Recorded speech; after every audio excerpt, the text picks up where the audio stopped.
দারুণ জায়গা। ওয়াও,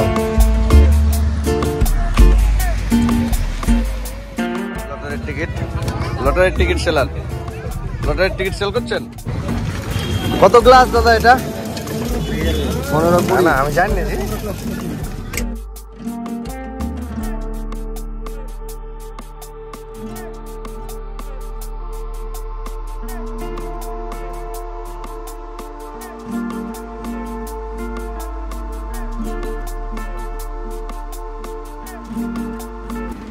প্রিয় বন্ধুরা, আসসালামু আলাইকুম। আজকে বেরিয়েছি ইস্ট ইন্ডিয়া কোম্পানির শাসন আমলের একটি গুরুত্বপূর্ণ বাণিজ্যিক কেন্দ্রের উদ্দেশ্যে। যাত্রাপথে দেখাবো ব্রিটিশ আমলের ঐতিহ্যপূর্ণ ব্যারেজ ফারাক্কা ব্যারেজ। আমার সাথে আছে আমার সহধর্মিনী হাসি, বৌদি, বর্দা এবং আমাদের সকলের প্রিয় ভাই মজিবুর। আপনারা সাথে থাকুন। ব্লগটি ভীষণ ইন্টারেস্টিং ব্লগ হবে এবং ইনফরমেটিভ ব্লগ হবে। আমরা যাওয়ার পথে যে জিনিসটা সব থেকে ব্রিটিশ আমলের একটা জিনিস পাবো, সেই জিনিসটা হচ্ছে ফারাক্কা ব্যারেজ। ফারাক্কা ব্যারেজের ছোট্ট কিছু ইতিহাস আজকে এই ব্লগে তুলে ধরার চেষ্টা করব। আমরা এরতো থেকে পুকুরিয়া থেকে ভায়া মাদিয়া হয়ে পৌঁছে গেলাম অমৃতি। তারপর অমৃতি থেকে ভায়া মোথাবাড়ি হয়ে পৌঁছে গেলাম কালিয়াচক। 16 মাইল টোল ট্যাক্স পার করেই দেখতে পেলাম সেই প্রাচীন ব্যারেজ ফারাক্কা ব্যারেজ। ভারতের পশ্চিমবঙ্গ রাজ্যের মুর্শিদাবাদ জেলায় গঙ্গা নদীর উপর অবস্থিত এই ফারাক্কা ব্যারেজ শিবগঞ্জের কাছে বাংলাদেশ সীমান্ত থেকে প্রায় 18 কিমি দূরে অবস্থিত। ফারাক্কা ব্যারেজ টাউনশিপ মুর্শিদাবাদ জেলার ফারাক্কা সম্প্রদায় উন্নয়ন ব্লকে অবস্থিত। 1962 সালে এই ব্যারেজের নির্মাণ কাজ শুরু হয় এবং 1970 সালে সেই সময়ের 208 মার্কিন ডলার মিলিয়ন ব্যয়ে সম্পন্ন হয়। 1975 সালে 21 এপ্রিল এই ব্যারেজটি চালু হয়। ব্যারেজটি প্রায় 2 কিলোমিটারেরও বেশি দীর্ঘ। ব্যারেজ থেকে ভাগীরথী হুগলি নদী পর্যন্ত ফিডার খাল প্রায় 42 কিমি দীর্ঘ। ফারাক্কা ব্যারেজের উপর হাইওয়ে, এক পাশে রেলপথ। এই ব্যারেজে 109 খানি গেট রয়েছে এবং এই ব্যারেজের উপর দিয়ে চলে গেছে 34 নম্বর জাতীয় সড়ক, যেটি কিনা উত্তরবঙ্গ এবং দক্ষিণবঙ্গকে সংযোগ স্থাপন করে রেখেছে। এই জায়গার উদ্দেশ্যে বেরিয়েছিলাম।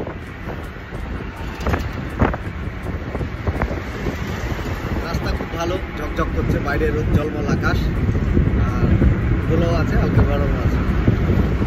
এখানে আমাদের মধ্যে একটা প্যাসেঞ্ট ছিল, প্যাসেঞ্টটাকে অলরেডি সামনের দিকে বসানো হয়েছে আর এসি চলছিল, এসিটাকে অফ করা হয়েছে, কারণ হচ্ছে প্যাসেঞ্টটা উল্টি ভাবছিল।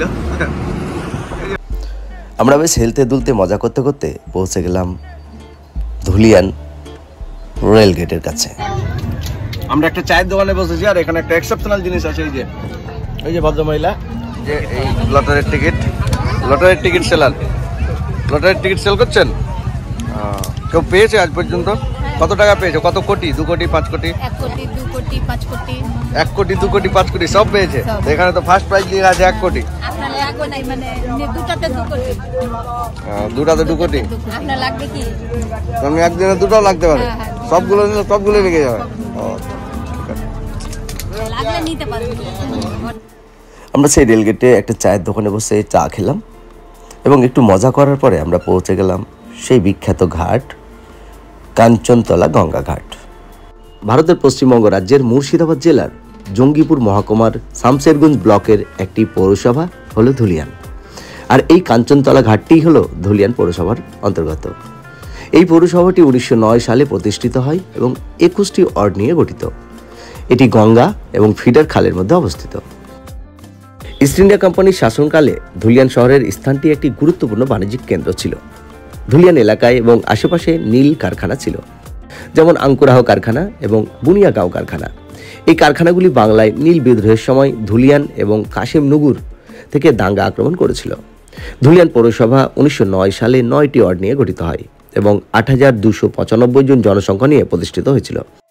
1909 সালের আগে ধুলিয়ান একটি গুরুত্বপূর্ণ ফেরি পয়েন্ট গ্রামীণ বসতি ছিল, যা মূলত হুগলির ডান তীরে অবস্থিত ছিল। অ্যাকচুয়ালি আমরা রয়েছি একেবারে গঙ্গার ঘাটে, আর ঘাটটা কিন্তু অসাধারণ। দেখতে পাচ্ছেন এই গঙ্গা। বিড়ি, পাট, চাল, বেল মেটাল এবং অন্যান্য কৃষিজাত পণ্যের একটি বৃহৎ ব্যবসার কেন্দ্র হওয়ায় এটি ধীরে ধীরে জেলার একটি রিভার মার্টে পরিণত হয়। নদী সড়ক পরিবহন বসতির বৃদ্ধিকে উদ্দীপিত করেছিল এবং বিংশ শতাব্দীর প্রথম দশকে এটিকে নগর কেন্দ্র হিসাবে ঘোষণা করা হয়েছিল। 1923 সালে শহরটি মূলত বাগমারি নালার দক্ষিণে এবং লালপুরের উত্তরে সীমাবদ্ধ ছিল। নদীর তীরের অবতল প্রকৃতি শহরের উত্তর ও পূর্বে বৃদ্ধিকে সীমাবদ্ধ করে। স্বাভাবিকভাবেই তা কাঞ্চনতলা ফেরিঘাট রোড ধরে দক্ষিণ পশ্চিম দিকে প্রসারিত হয়। গঙ্গার উৎপত্তির পর থেকেই ধুলিয়ান ভুগছে। 1923 সাল থেকে গঙ্গার দক্ষিণমুখী দোলা দিয়ে এই শহরের স্থানটি ধীরে ধীরে দক্ষিণে স্থানান্তরিত হয়েছে এবং বর্তমান শহরটি সম্ভবত চতুর্থ স্থান দখল করেছে। এর আগেও গঙ্গার মূল স্রোত মূল স্থান থেকে 1 কিলোমিটার পূর্বে প্রবাহিত হয়েছিল। শহরটি 1924 সালে গঙ্গা দখলের কারণে মারাত্মকভাবে হুমকির সম্মুখীন হয়েছিল, যখন 7 বর্গ কিমি শহরের আশেপাশে জমি উধাও হয়ে গেছে।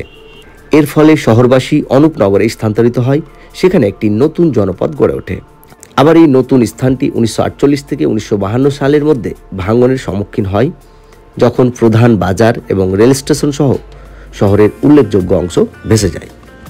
মানে এটা বলে বোঝানো যাবে না যে কতটা ভালো লাগছে জায়গাটাতে এসে। আপনারা কেউ এসছেন কিনা জানি না। এটা হচ্ছে ধুলিয়ানের যে বাজার রয়েছে, সেই ধুলিয়ানের বাজারের মেন গঙ্গার ঘাট। প্রচুর লোকজন এদিকে সবাই করছে। এখানে বাচ্চা বাচ্চা ছেলে কিছু দেখা যাক কি করছে, দেখি একটু। মাছ পাচ্ছ গো ভাই? মাছ পাচ্ছ? হ্যাঁ, মাছ পাওয়া যাচ্ছে? পাওয়া যায় না? বাহ, জল তো পরিষ্কার একেবারে। বালি চর আছে, অনেকটাই উঁচু, অনেকটাই। প্রখর রোদ, প্রখর, মানে খতরনাক লেভেলের রোদ আছে।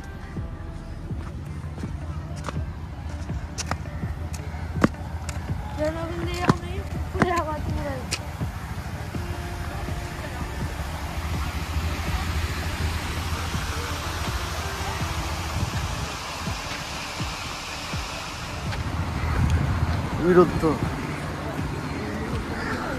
गन्ने का जूस पियेंगे हम लोग।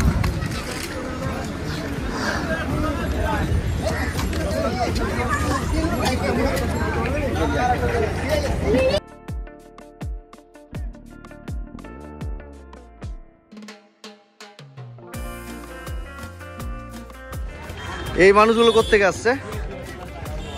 বিহার, মানে ওই দিকটার নাম কি? হ্যাঁ, না ওই জায়গাগুলোর নাম কি বলছে? না সে তো অবশ্যই।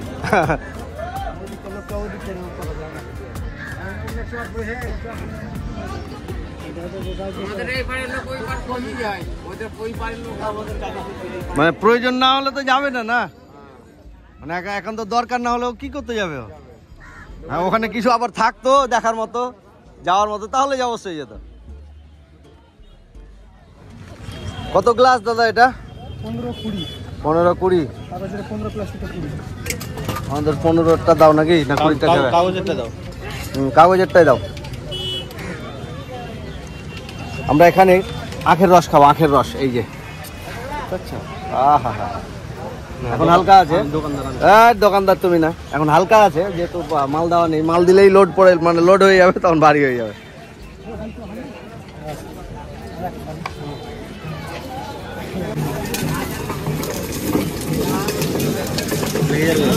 না না, আমি জানি না জি, অবশ্যই প্রচুর কষ্ট আছে। দেখে তো ইজি, তুমি যত ইজি ভাবছো তত ইজি না। বলছি দাদা, আমরা মালদা থেকে এসছি। হ্যাঁ, বলছি এই জায়গাটার অ্যাকচুয়াল নামটা কি? এই জায়গাটার কি নাম? কাঞ্চনতলা হাই স্কুল ঘাট। খুব ফেমাস জায়গা বোধহয় নাকি? মানে সন্ধ্যাবেলা আরো লোক হবে, সব আড্ডা মারতে আসে। আপনার বাড়িটা কোথায়? তারাপুরও তো চিনি না তো। ফারাক্কা পাশে, শঙ্করপুরের পাঁজরে।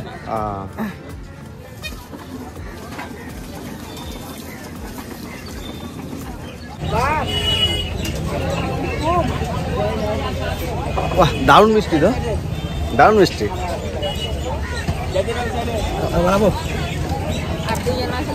আসছে ওরা, সত্যি বলতে দারুণ খেতে, কিন্তু দারুণ। এই গরমের মধ্যে আখের রস দারুণ উপকার। এই আখের রসটা বোঝা যাচ্ছে, এই আখের রসে কিন্তু ভেজাল নেই।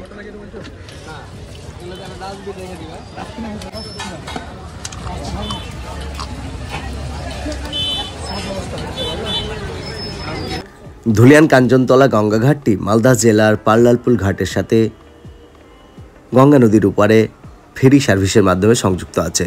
এখনও পর্যন্ত মানুষ যাতায়াত করেন। ধুলিয়ানগঙ্গা রেল স্টেশনটি নিকটতম রেলওয়ে স্টেশন।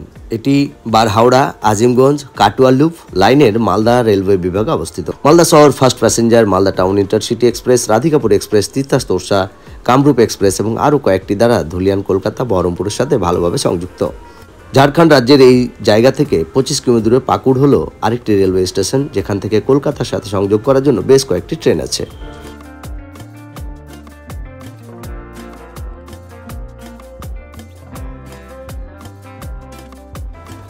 আজকের এই ভিডিওটি আপনাদের কেমন লাগলো সেটা কমেন্ট বক্সে জানাতে ভুলবেন না। ভালো লাগলে একটি লাইক দিয়ে সাথে থাকবেন। আমাকে আপনারা যেই প্ল্যাটফর্মেই দেখেন না কেন, ফেসবুক পেজে দেখে থাকলে ফেসবুক পেজটি ফলো দিয়ে সাথে থাকবেন এবং ইউটিউব চ্যানেলে দেখে থাকলে ইউটিউব চ্যানেলটি সাবস্ক্রাইব করে পাশে থাকা বেল আইকনটি অন করে সাথে থাকবেন। আবারও দেখা হবে এরকমই অন্য কোনো ভিডিওতে। ভালো থাকবেন সকলে, সুস্থ থাকবেন। আসসালামু আলাইকুম।